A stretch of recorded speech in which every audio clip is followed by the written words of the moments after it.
अस्सलाम वालेकुम।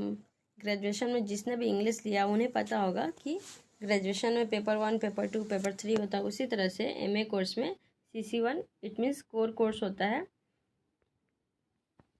इसमें क्वेश्चन 3 ग्रुप में बटा होता है। पार्ट 1 में MCQ क्वेश्चन होते हैं, 10 क्वेश्चन होते हैं, 10 का आंसर देना कंपलसरी होता है। ये क्वेश्चन ईजी होते हैं, ज़्यादा हार्ड नहीं होते हैं। जिन लोगों ने भी अगर समरी अगर अच्छे से पढ़ा है या फिर आपने यूट्यूब पे समरी सुना है और समरी के साथ साथ आपने कैरेक्टर को एनालाइज किया है या फिर याद किया कि हाँ किस नॉवेल में कौन से कैरेक्टर है, तो आपसे ईजिली MCQ बन जाएगा। MCQ के लिए ज़्यादा परेशानी या टेंशन वाली बात नहीं होती, ईजी होते हैं। बस आप क्या कर सकते हैं, यूट्यूब से समरी सुन ले और आप अपने आंसर को रिमेंबर करेंगे। उसमें आप ध्यान रखेंगे कि हाँ कौन सा चैप्टर का, कौन सा नॉवल का कौन सा कैरेक्टर है। उसके अलावा इसमें एक्सप्लानेशन होता है। कभी एक्सप्लानेशन में 6 क्वेश्चन पूछता है, कभी 5 पूछता है, जिसमें से 4 देना कंपलसरी है। और सभी क्वेश्चन 6 नंबर का होता है और 4 क्वेश्चन का आंसर देना होता है। ये भी ज़्यादा हार्ड नहीं होता। इसको अगर आप प्रिपेयर करना चाहते हैं तो आप ये कर सकते हैं कि आप जिस भी नावल को पढ़े उसके कैरेक्टर को के नाम को याद रखें कि हाँ इस नावल में ये कैरेक्टर है। इससे आप आराम से एक्सप्लेन कर सकते हैं।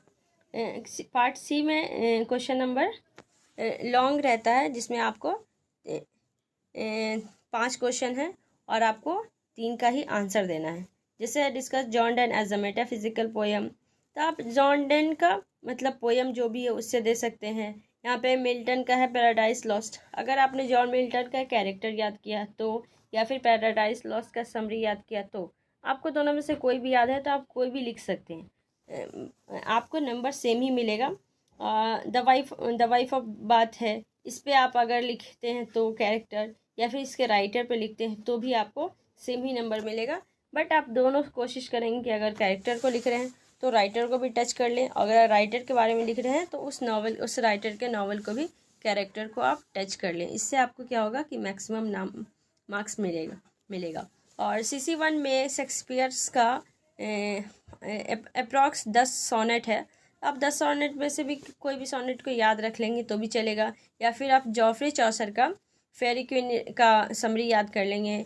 और CC1 में 3 इजी है, जैसे पैराडाइज लॉस्ट हो गया और द वाइफ ऑफ बाथ हो गया, या फिर आप जॉफ्री चौसर का फेरी क्वीन को ही, इन तीनों को ही आप प्रिपेयर कर लेंगे तो 3 क्वेश्चन आराम से आप हल कर सकते हैं। आपको CC1 के लिए या फिर MA के लिए जो कॉपी मिलेंगे वो टोटल 32 पेज में लगेंगे। और अगर आपको 60 to 70 नंबर चाहिए तो आप कम से कम भी 25 पेज फिल करेंगे। Thank you.